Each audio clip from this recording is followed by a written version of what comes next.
오랜만에 요한계시록 말씀입니다. 요한계시록을 보면은 구조상 조금 울려요. 그리고 모니터가 좀 너무 높은 것 같아요. 계시록 이제 1장, 2장, 3장은 아시다시피 이제 그 당시에 소아시아의 7교회에 보내는 메시지들이고, 6장부터 이제 종말에 있을 일들, 예언들이 쭉 나가요. 4장, 5장은 마치 그 사이에 끼워 넣은 듯이 들어가 있습니다. 특히 4장이 그래요. 4장이 몇 절 되지도 않는데, 지금 현재에 고난당하고 있는 7교회에 보내는 사자들에게 주는 메시지, 에베소, 서머나 버가모 이렇게 나가다가, 그리고 이제 뒤에 가면은 장차 있을 일에 대해서 내가 알리겠다 그러면서 뭐 아시다시피 7인을 떼는 얘기가 나와요. 7인, 7나팔, 7대접 이렇게 나가거든요. 근데 그 사이에 이 4장, 5장은 이제 갑자기 천상 예배가 나와요. 천상 예배. 하늘에서 드리는 예배의 모습이 나옵니다. 그리고 그 예배가 시작되면서 제일 먼저 언급되는 게 뭐냐? 하나님의 보좌예요. 보좌. 오늘 그 세시록 4장 2절 3절 봅니다. 여기서 내가는 누굴까요? 사도 요한입니다. 사도 요한. 밤매섬에 유배되어 있던 사도 요한이 내가 곧 성령에 감동되었더니 보라, 하늘에 뭐가 있어요? 보좌가 있어요. 그 보좌 위에 앉으신 이가 있는데 앉으신 이의 모양이 벼옷과 홍보석 같고 또 무지개가 있어 보좌에 둘렀는데 그 모양이 녹보석 같더라. 그래요. 보라라는 단어가 뭐냐? 주목하라 이런 뜻입니다. 주목해서 볼 게 있다. 뭐냐? 하나님의 보좌가 있다. 하늘이 열리고 보니까 제일 먼저 보이는 게 하나님의 보좌더라. 그러면 왜 하나님의 보좌가 천상 예배에서 이렇게 딱 제일 먼저 등장하고 하나님의 보좌가 의미하는 게 뭐냐? 두 가지 나누겠습니다. 첫 번째 읽습니다. 시작. 하나님이 중심이시다라는 겁니다. 뭐에 있어서? 여기서는 예배입니다. 이게 지금 천상 예배거든요. 천국에서 드려지는 예배의 장면이에요. 천국에서 예배가 드려지는데 그 예배의 제일 중심에 누가 계시더라? 보좌에 앉으신 하나님이 계시더라. 보좌에 앉으신 하나님이 계시고 그 보좌를 둘러 24장로 네 생물, 이 네 생물들은 이제 천사를 뜻하죠. 천사들이 찬양하고 24장로는 구원받은 하나님의 백성을 대표하는 자들이죠. 구원받은 하나님의 백성들이 또 하나님을 찬양하고 천사들도 찬양하고 그렇게 천국에서 예배가 드려지는데 그 중앙에 하나님의 보좌가 있더라. 그리고 그 보좌에 주님이 앉아 계시더라. 우리 여기서 예배의 본질을 좀 생각해 보려고 합니다. 예배의 본질이 뭐냐? 예배는 하나님을 높여드리고 하나님을 기쁘시게 해드리는 행위예요. 제가 왜 이 말씀을 드리냐면 이걸 착각하는 분들이 많아요. 예배가 영어로 뭘 것 같으세요? 조금 의아하지만 예배는 영어로 서비스입니다. 서비스. 우리가 얘기하는 그 서비스가 맞습니다. 서비스. 영어로 worship service 혹은 그냥 서비스라고 합니다. 그럼 서비스는 우리가 어떤 때 쓰죠? 그렇죠. 접대할 때 쓰죠. 접대할 때. 네. 식당 가면은 누가 우리를 서비스 해줍니까? 종업원이, 웨이트리스랑 웨이터가 서빙을 해주죠. 서비스를. 우리는 서비스를 받는 입장이에요. 그러면 예배를 영어로 서비스라고 하는데 여기서 서비스를 받는 게 누구실까요? 하나님이란 말이에요. 근데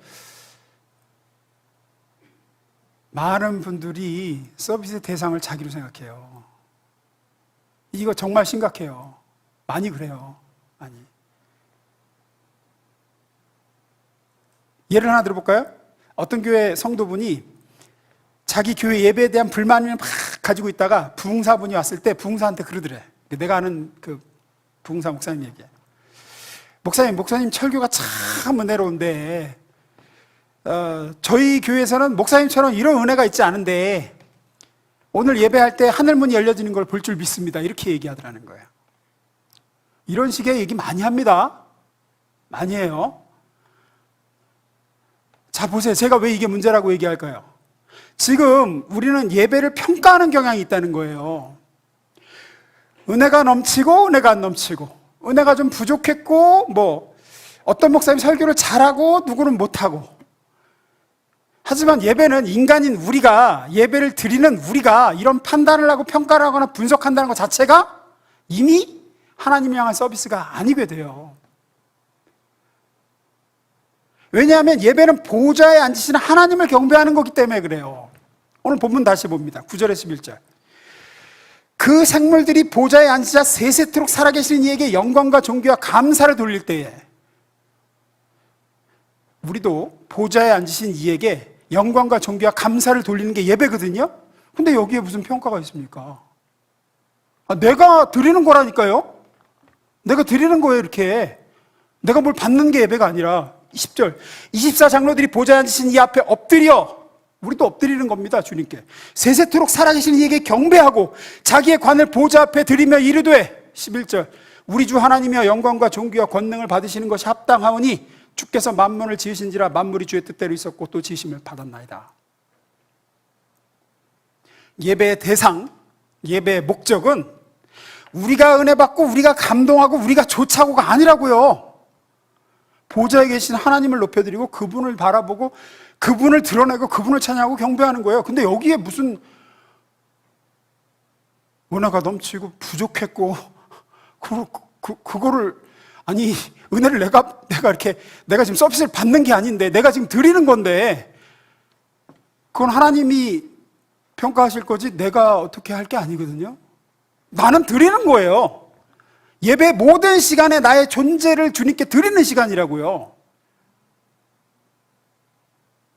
보좌에 계신 분을 바라보고 그분을 뵙고자 예배 자리에 와서 그분께 나의 모든 걸 드려서 그분의 높으심을, 그분이 나를 위해서 행하신 일들을 찬양하고 바라보고 기뻐하고 엎드려 경배하고 다 드리는 건데, 나를 드리는 건데,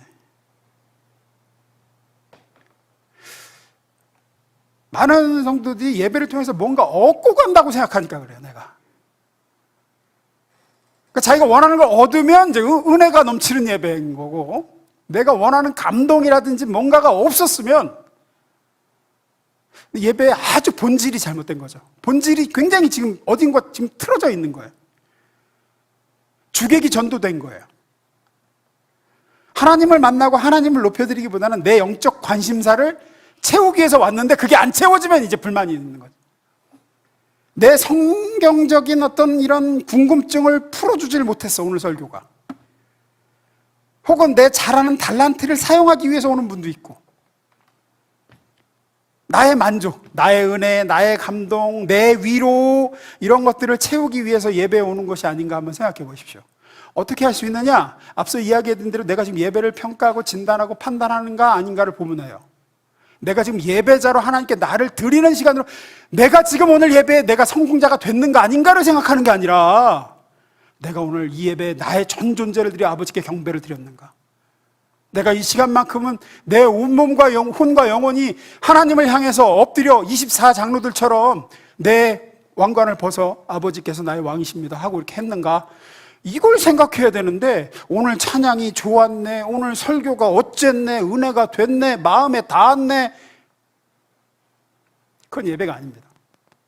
그건 예배가 아니에요. 예배는 보좌에 계신 하나님을 뵙고 그 보좌에 계신 분께 내 존재가 엎드려 그분의 하신 일을 기뻐하고 높여드리고 경배하고 고백하고 나의 전 존재를 그분께 헌신하고 내어드리는 시간입니다.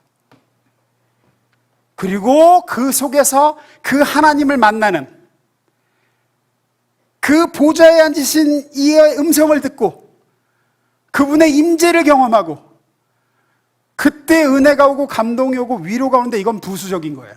내가 예배를 성공적으로 내 존재를 들여서 드렸으면 그 뒤에 부수적으로 오는 거지, 예배 목적이 아니라고요. 예배 목적이 아니에요. 근데 오늘날 많은 교인들이 마치 흥행하는 영화를 한 편 보듯이 우리 귀에 듣기에 맛깔나는 설교를 듣기 원하는 마음으로 오고, 찬양으로 막혔던 내 속이 좀 후련하게 뭔가 좀 뚫리고 말이야, 좀 찡하게 좀 카타르시스를 좀 느끼고, 그걸 추구해서 나오는 분들이 상당히 많습니다. 이건 예배의 본질을 훼손하는 심각한 문제입니다. 장소나 환경이나 인도자 다 그렇습니다. 그러니까 이런 것에 여러분의 예배자인 중심이, 예배자로서 나의 중심이 왔다 갔다 해서는 안 돼요. 장소가 받쳐주고, 사운드가 되고, 설교자가 방방 뛰고, 이러면 예배가 막 드려진 것 같고 말이야. 내가 예배 은혜를 엄청 받은 거.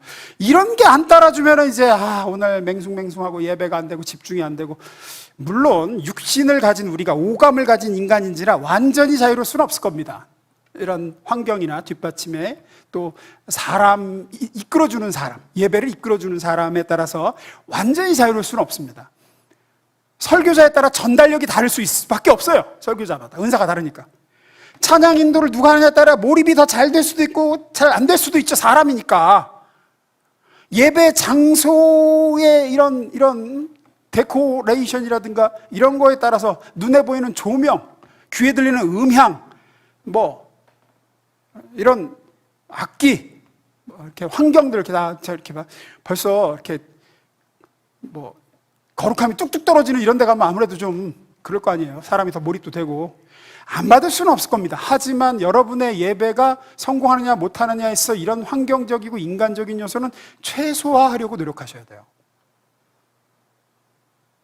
아무것도 없는 천막교회에 가서도 하늘이 열리는 경험을 하실 수 있어야 되고요. 정말 전달력이 부족한 설교자가 설교를 해도 그 말씀 속에서 하나님의 음성을 들을 수 있어야 돼요. 그게 예배자죠. 거기에서 좌우되면은 그게 극장에 관람객으로 앉아 있는 사람이나 예배 드리러 온 예배자나 뭐가 다릅니까? 난 나를 하나님께 드리려고 온 거지 뭘 받으려고 온 게 아니잖아요. 지금 이것이 보좌에 앉아 계신 하나님께 나아가는데 그분께 집중하고 그분을 뵙는데 아예 성공과 실패를 좌우할 정도가 된다 그러면 이런 환경이나 장소나 인간적인 인도자나 이런 것들이 그렇다 그러면 문제가 있는 겁니다. 초신자라 그러면 또 아직 어린 아이들이라 그러면은 이해합니다. 그러나 여러분은 그렇지 않잖아요. 오늘 본문을 이 요한계시록을 기록한 사도 요한은 아시겠지만 이 본문을 기록할 당시에 이 계시를 보고 이런 체험을 할 당시에는 반모섬의 유배 중이었습니다. 요한이 유배 중이던 그 반모섬을 잠깐 보여드릴게요. 이렇게 생겼어요. 섬이 그냥 바위섬이에요. 아무것도 없어요. 나무 한 그루 시원하게 자라질 않아. 이놈의 섬이 보니까 황량해. 여기에 유배를 당한 거예요. 그러니까 귀향을 간 거예요. 예수저러다 체포돼가지고. 이 사도 요한이 계시록의 계시를 받았던 그 동굴 감옥 내부가 보존이 되어 있습니다. 보여드릴게요. 여기 이렇게 생겼어요. 여기서 어떻게 됐느냐? 여기서 하늘이 열렸어요. 여기서 하늘이 열렸다고요. 계시록 4장 1, 2절 봅니다. 그 후에 보니 하늘에 문이 하나 열려 있었습니다. 어디서 그랬냐? 아까 거기 동굴 아무것도 없는데 그냥 회색 벽. 근데 거기서 하늘이 열렸습니다. 나팔 소리 같은 음성, 앞선 환상에서 들었던 그 음성이 소리쳐 나를 불렀습니다. 이리로 올라오너라. 들어오너라. 내가 내게 다음 일을 보여주겠다. 곧 나는 깊은 어디 가운데? 예배 가운데 빠져들였고 그러고 보니 하늘에 보좌 하나가 놓인 것과 그 보좌에 앉아 계신 분이 보였습니다.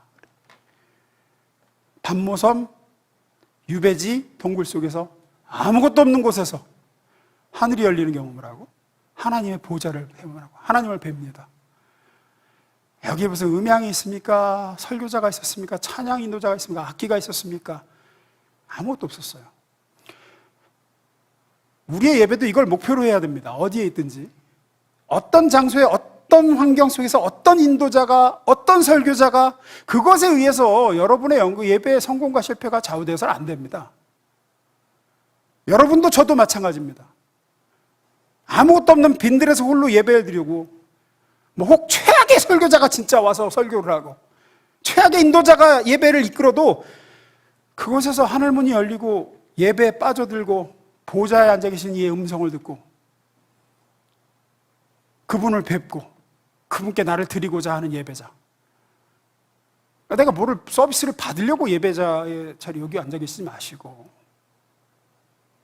하나님이 영광 받으시는 거에 맞춰지고 내가 이 시간에 하나님께 나를 드렸는가? 내가 주님을 배웠는가? 하나도 누가 여기에 인도자로 섰거나 설교자로 서는 건 사실은 여러분이 예배드리는 데서 어떤 면에서 한 개도 중요한 게 아닙니다. 내가 예배자로 드려지느냐 안 드려지느냐는 내가 결정하는 거고 내가 하나님께 정성을 드리는 거지.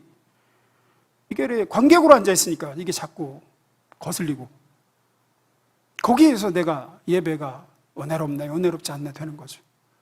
오늘 저 사람이 내 마음을 만족시키는 설교를 하느냐 못하느냐는 예배에서 중요한 게 아니에요. 예배의 주인 되시는 하나님이 나의 예배를 받으셨는가? 나는 전 존재가 그분 앞에 엎드려 경배를 드렸는가? 내 마음을 담아 찬양을 하였는가? 내가 그분의 음성을 듣고자 귀를 기울이고 있는가?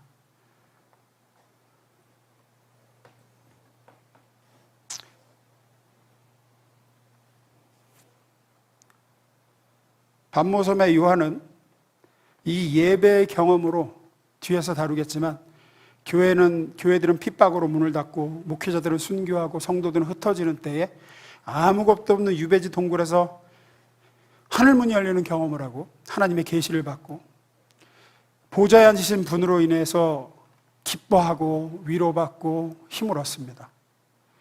여러분들도 설사 모든 것이 무너진 예배의 상황이라 할지라도 그곳에서 여러분 위에 하늘이 열리고 보좌에 계신 분을 뵙고 그분의 음성으로 만족하고 그분 앞에 엎드려 경배드리고 다 예배에 집중 못해도 나만큼은 어떤 경우에도 하나님께 나를 내어드리는 예배자가 되겠다 하는 예배의 성공자로 서시기를 주님으로 축원합니다. 두 번째입니다. 읽어보겠습니다. 시작. 본문 2절, 계시록 4장 2절 세 번역으로 좀 봅니다. 읽어보겠습니다. 시작.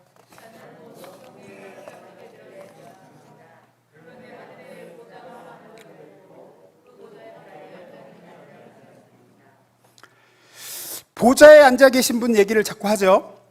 성령에 사로잡혀서 하늘문이 열려서 하늘의 천상의 예배, 하늘 예배에 참석하게 됐는데 그 천국 예배에 보좌가 하나 놓여있고 보좌에 한 분이 앉아 계셨다. 보좌가 뭐죠? 보좌가 뭐죠? 보좌가 뭐예요? 의자죠, 의자. 의자죠. 의자인데 이제 통치자의 의자죠. 통치자의 의자. 이것은 왕의 의자이고 권위의 자리이며 의사결정의 자리예요. 통치자의 자리입니다. 하나님이 보좌에 앉으신 걸 봤다라는 얘기는 뭐냐? 하나님이 의사결정, 어떤 세상의 모든 것들을 결정하시고 통치하시고 다스리고 계시다라는 걸 환상 가운데 상징적으로 표현해 준 거죠. 왜 보좌에 앉아 계신 분을 제일 먼저 하나님께 보여주시느냐?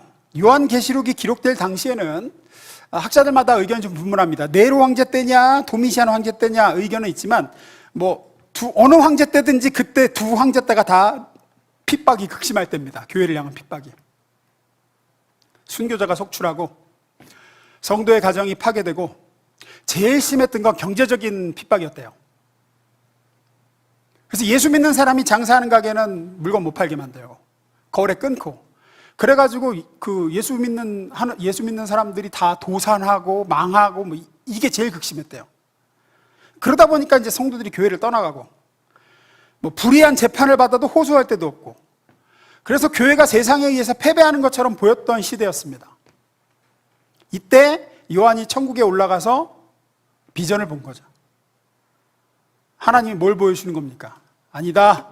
비록 세상이 이기는 것처럼 보이고 당장 눈에 보이는 황제가 다스리는 것 같아 보이지만 진정한 통치자는 보이지 않는 저 하늘에서 보좌에 앉아서 모든 것을 결정하시고 다스리시는 분에 의해서 결정된다.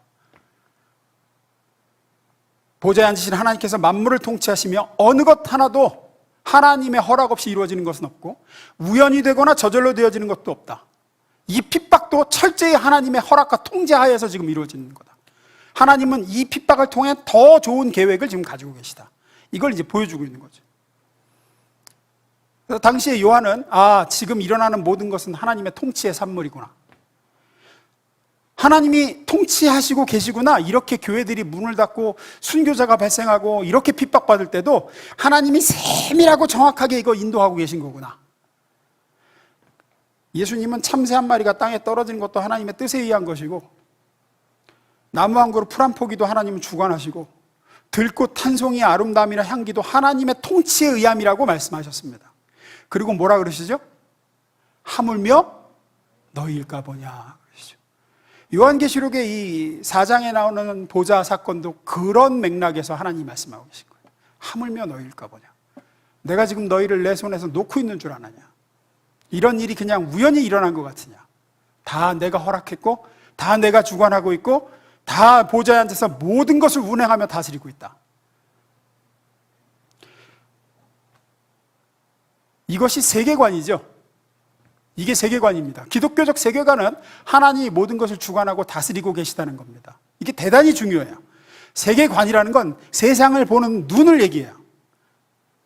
세계를 보는 눈이죠. 사람이나 사건이나 사물을 보는 시각이에요. 우크라이나 전쟁도 지금 누가 다스리고 주관하고 운행하고 계실까요? 하나님입니다. 푸틴이 아니죠. 그게 세계관이에요. 그게 세계관이라고요. 아이고 큰일 났네 망했네 이게 아니라 하나님이 이 일을 통해서 무슨 일을 이루시려고 이루시나 이렇게 되는 거죠. 이게 보좌에 앉아 계신 일을 보여주신 목적과 이유입니다. 세계관을 다르게 하는 거예요. 사람의 말과 행동은 이 세계관에 의해서 결정됩니다. 어떻게 바라보느냐에서 해석과 의미가 달라지는 거고 해석과 의미가 달라지면 행동과 말이 달라집니다. 그 다음에 그래서 우리가 느끼는 모든 말과 행동은 결국은 이 세계관, 세상과 사람을, 사건을 보는 시각에 의해서 결정돼요. 어떻게 해석할까? 어떻게. 그래서 예수 믿는 사람하고 예수 안 믿는 사람하고 같이 살기가 힘든 거예요. 세계관이 다르거든요. 똑같은 사건을 보고도 전혀 다른 해석과 의미가 나옵니다. 어쨌든 여기서는 그걸 보여주는 거예요. 하나님이 다스리고 계시다.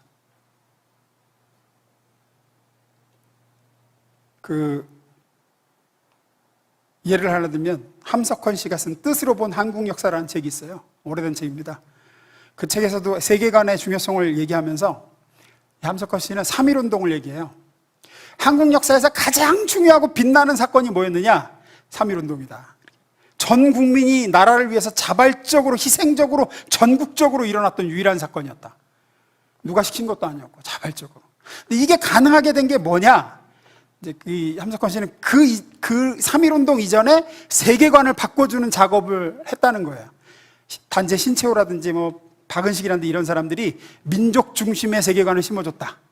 뭐냐면 그때만 해도 우리나라 사람들 일제강점기에서 일본 순사만 보면 두려워하고 일본 그러면 대단한 나라, 복종해야 될 나라. 우리 민족은 참 이게 못났고 그냥 계속 그런 식민사관이라 그러죠. 조선 놈들은 패야지 팽이처럼 패야 돌아가고 뭐 이런 거에 눌려 있었는데 이제 단재 신채호나 박은식이나 이런 분들이 우리 민족은 일본하고 비교도 안 되는 4,000년 역사를 가진 단군 시대부터 이어온 나라로 저 섬나라 오랑캐 외놈들과는 차원이 다른 위대한 나라의 후손들이고 저놈들은 얼마 전까지만 해도 우리한테 머리 조아리고 문화 구걸하던 놈들인데 지금 잠깐 우리보다 개화를 빨리 해서 이렇게 된 것뿐이다.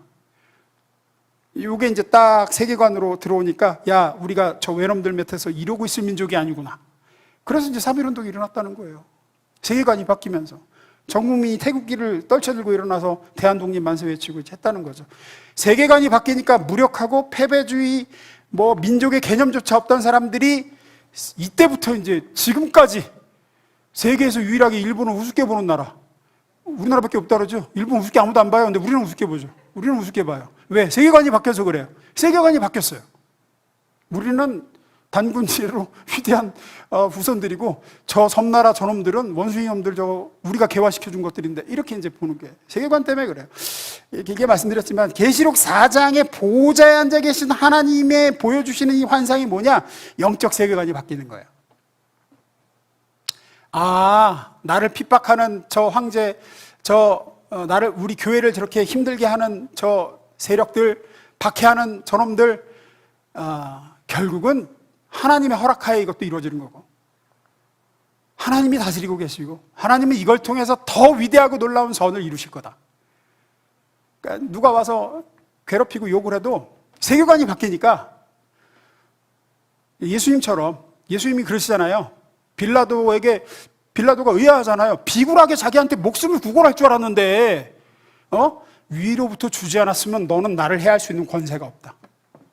위로부터 너에게 권세가 허락됐기 때문에 네가 나를 해할 수 있는 거야. 이렇게 당당하게 얘기하시잖아요. 왜? 예수님의 세계관이죠. 하나님이 빌라도도 다스리고 계시고 이것도 하나님의 허락하에 일어나는 거야. 당시에 핍박받는 초대교회 성도들도 그랬습니다. 아하, 그렇구나. 보이는 황제가 우리를 핍박하는 게 아니었구나. 이 순간도 하나님은 이걸 주관하고 계시구나. 어떤 하나님의 위대한 목적을 위해서 이 일을 지금 하고 계시구나. 하나님의 다스리심에 벗어난 사건은 아무것도 없구나. 정말 어려운 상황 당시의 성도들에게 보아라, 하나님께서 모든 것을 주관하시며 지금도 다스리고 계시다.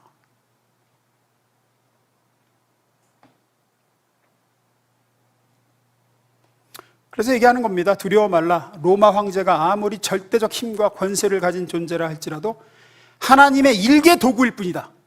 실제로는 하나님이 다스리고 통치하고 계시다. 모든 권력은 하나님이 쥐고 계시며 모든 결정은 하나님이 내리시는 거다. 그러니 두려워할 필요도 분노할 필요도 원망할 필요도 없다. 설사 순교한다 할지라도 그것은 하나님의 너희를 향하신 아주 귀하고 아름다운 뜻이다. 그리고 하나님 그것으로 선을 이루실 것이다. 그러니까 성도들이 거기서 위로를 받고 죽음을 두려워하지 않고 요한계시록을 읽으며 순교를 각오하고 복음을 전하고 그렇게 된 거죠. 그러니 보좌 믿고 담대하라. 우주의 중심이, 역사의 중심에 하나님의 통치와 다스리심이 있다. 최종 결정권자 하나님, 최고 권력자 하나님. 그러니 인간 권력자, 눈앞에 있는 사람을 두려워하지 말라. 예수님도 그러셨죠. 마태복음 10장 29절. 참새 2마리가 한 앗서리에 팔리지 않느냐? 그러나 너희 아버지께서 허락하지 아니하시면 그 하나도 땅에 떨어지지 아니하리라. 요한복음 19장 11절 읽습니다. 시작.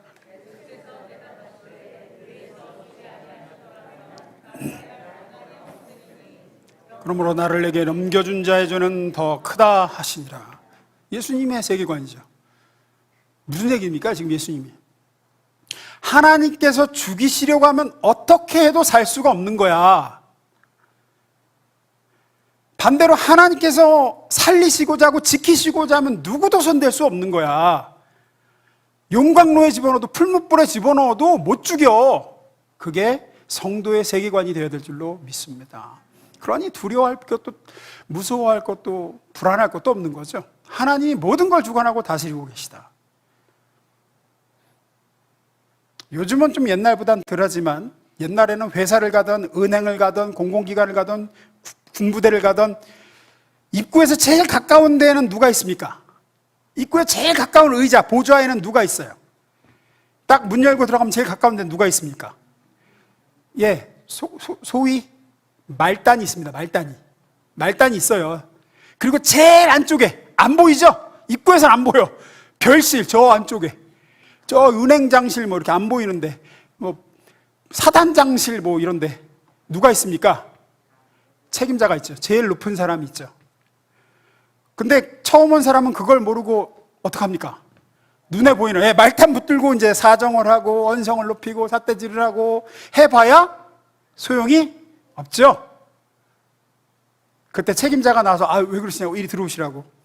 그래갖고 이제 책임자하고 얘기를 하다 보면 그 사람 그러시냐고 말하면 일로 와봐, 이분 이거 해결해드려. 그럼 어떻게 돼요? 그냥 일사천리예요. 끝나는 거예요. 왜? 아무리 아래에서 해주기 싫어도 위에서 말 한마디면 끝나죠. 왜?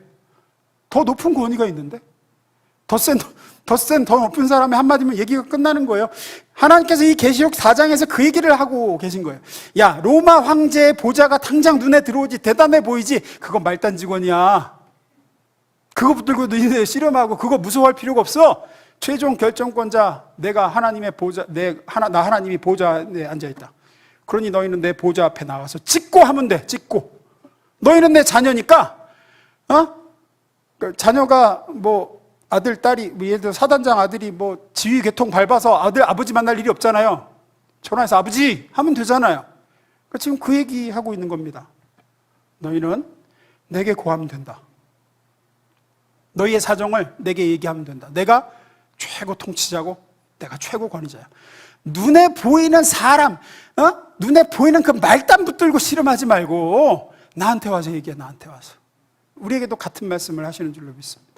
여러분 지금 삶의 문제에 사실 이렇게 보이는 문제들은 말단입니다. 말단.